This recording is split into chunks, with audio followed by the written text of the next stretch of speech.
A place name stood alone under the last line of the first book, in the country of the Quadi. Nothing else was under it, no year, no battle, no name of a scribe. The same thing happened once more at the end of the next book, at Carnuntum, and then never again. 2 place names in 12 books, and no other stage direction anywhere in the work. Here is how the writer of those books opened a morning, in the first line of the second one. Today, I shall have to do with meddlers, with the ungrateful, with the insolent, with the crafty, with the envious, and the selfish. A briefing, delivered by a man to himself before he went out and met them. Who was he briefing? Nobody.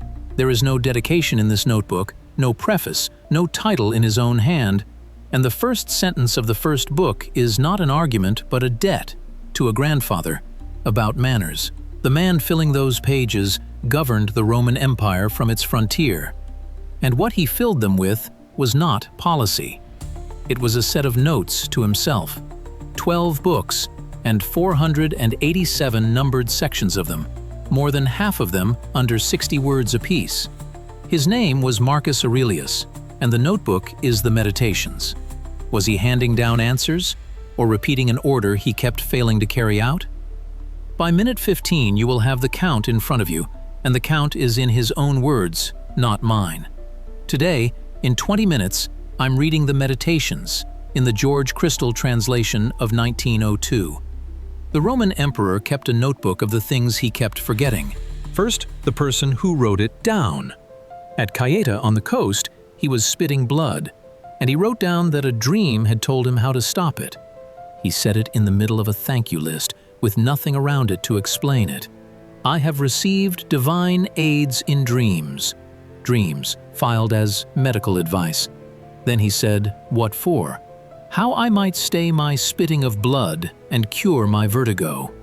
Blood in the mouth and the room turning.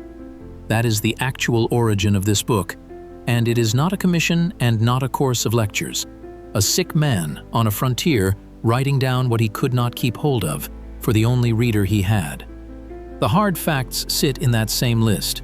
His mother, though destined to die young, lived with him all her latter years. What does he call the man whose whole life he copied? My father, and nothing more.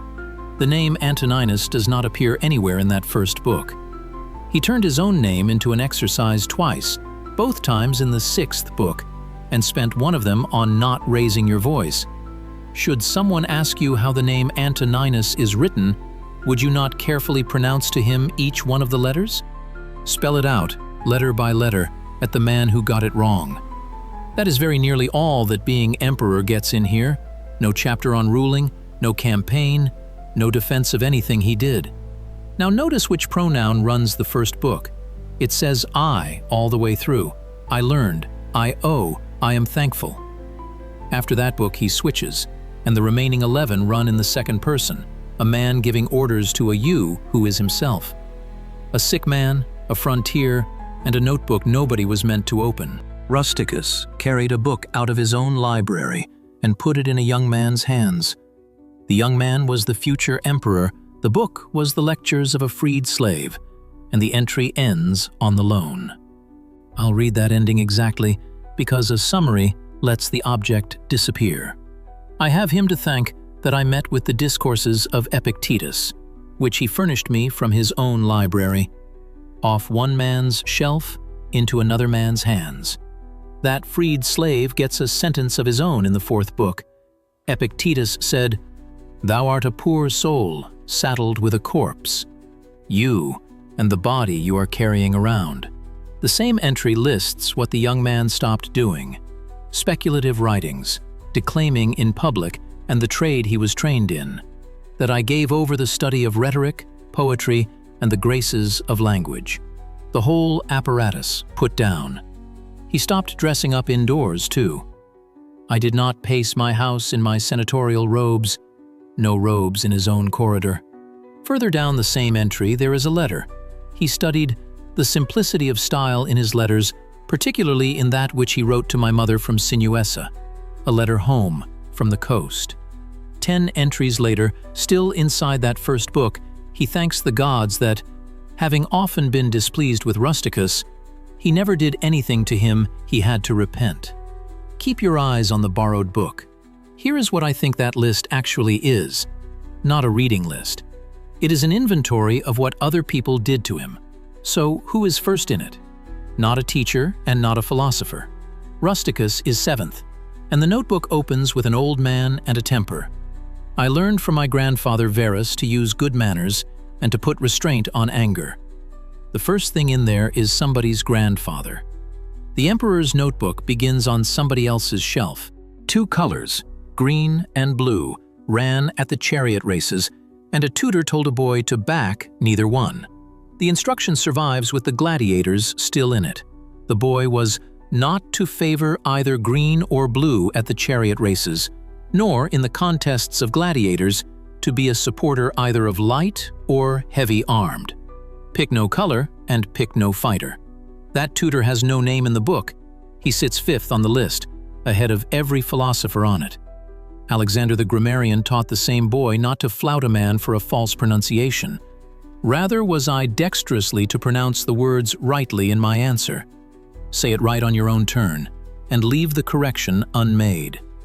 Alexander the Platonist, a different man further down the same page, banned something you did this week. He taught him, not often nor without great necessity, to say or write to any man in a letter that I am not at leisure, and not to use urgent affairs as an excuse from what he owed the people he lived with.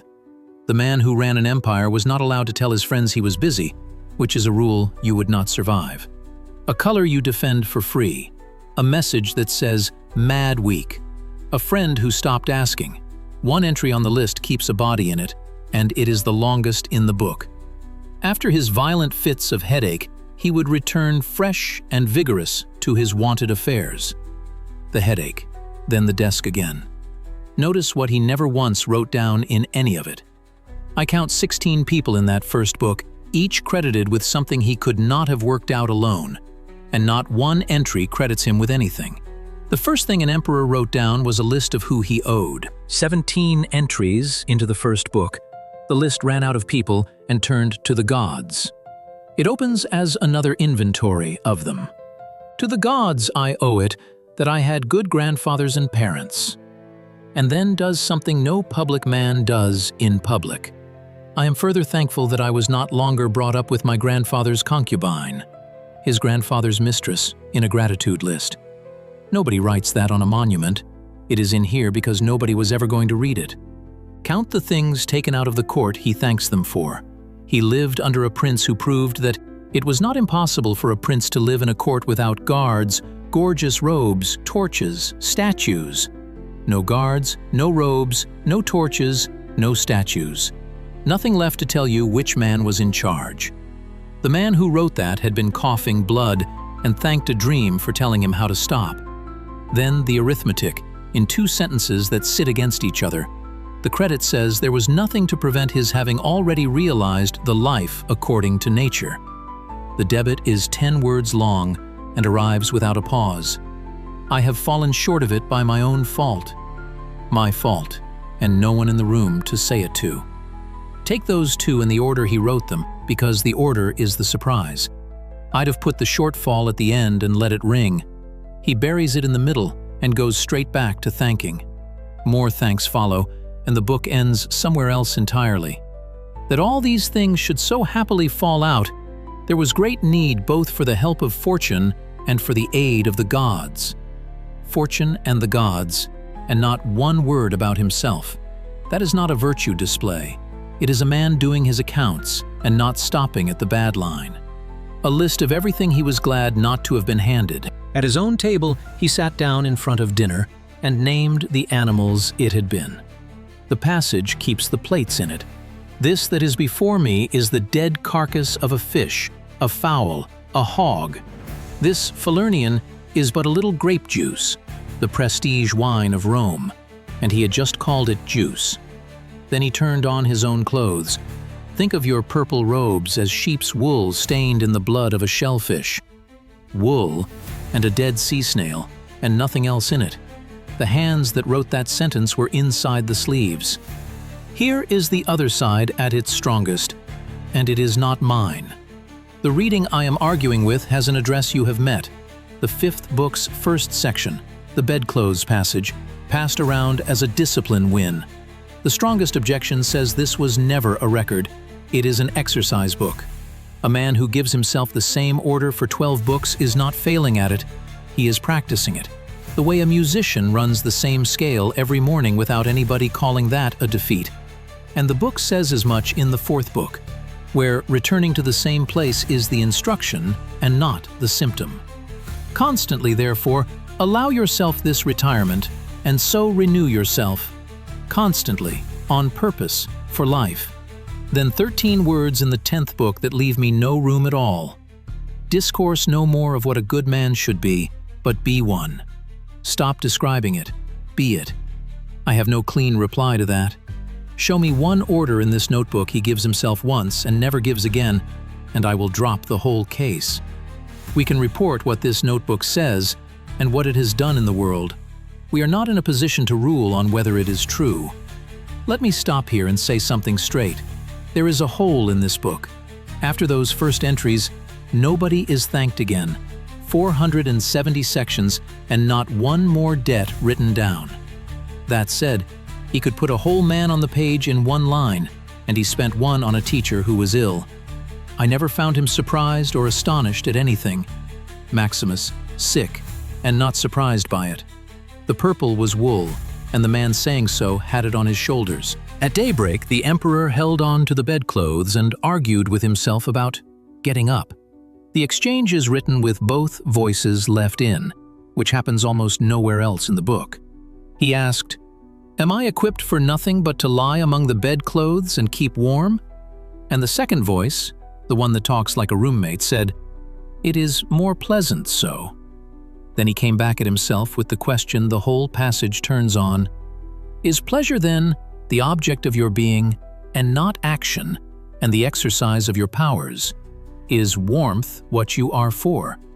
Listen to what he reaches for next, because it is not a principle, it is a window. The little sparrows, the ants, the spiders, the bees.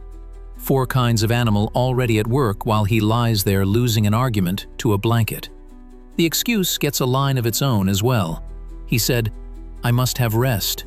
And the answer grants it and then measures it, because nature appoints a measure for rest, just as for eating and drinking. None of this has expired. You want to be out of bed at 6:40, and what gets you up is not the reason you rehearsed the night before. It is the sparrows. A colleague already answering. A lit kitchen window opposite. One person waiting on you. He does not finish by arguing that staying warm is wrong. He argues that he is outdone by craftsmen. You honor your own nature less than the carver honors his carving.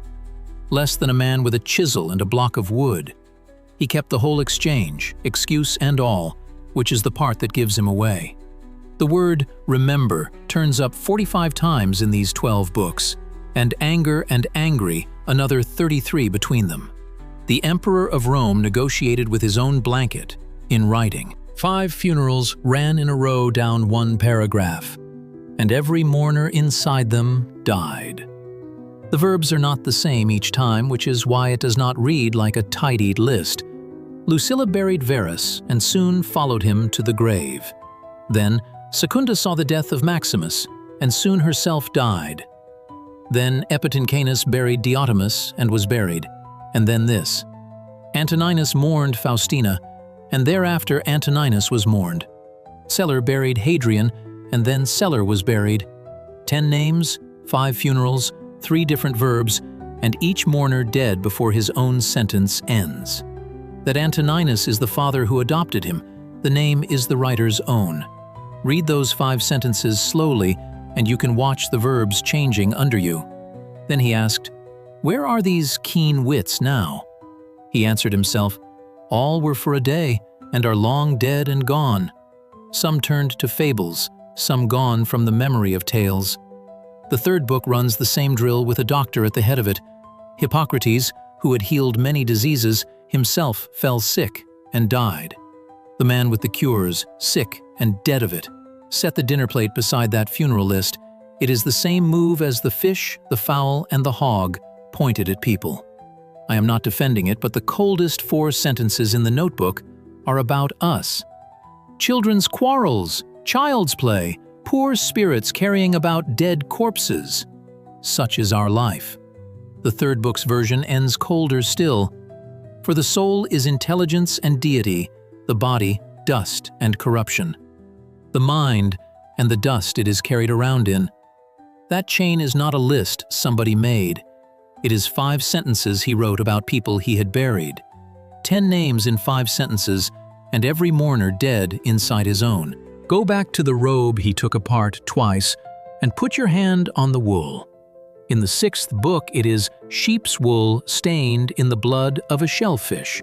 3 books later, the same color comes back, compressed to 9 words. Our garments are but hair, the purple dye, blood. Hair and blood, and the color is out of the robe before you can object. Take those 2 sentences in the order the books put them, and you can watch the same procedure run twice. The move is not a mood, it is a routine.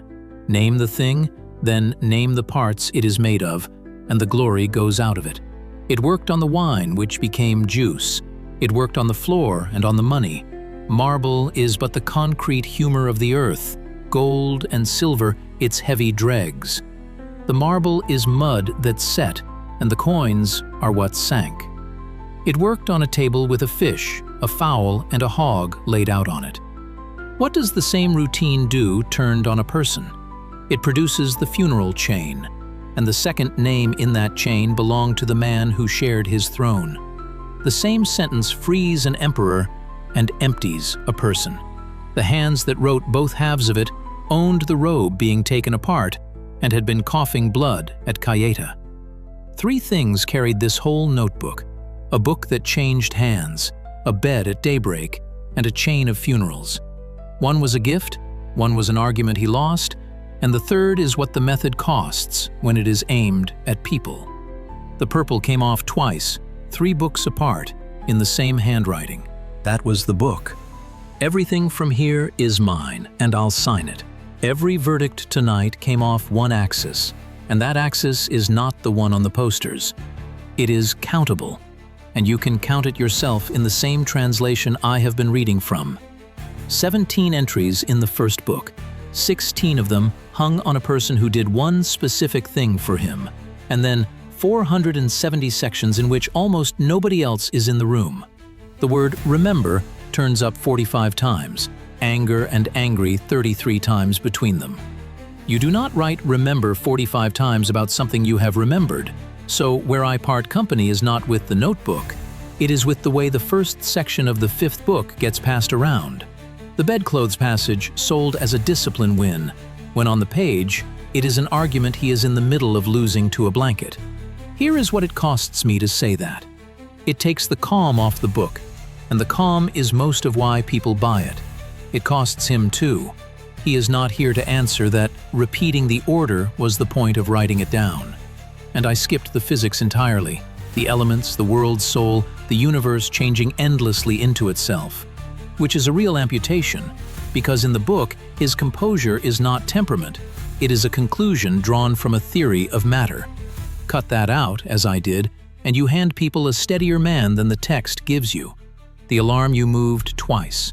The apology you rewrote 3 times. The promise you made your father twice. 16 debts in the first book, and not one more entered anywhere after it.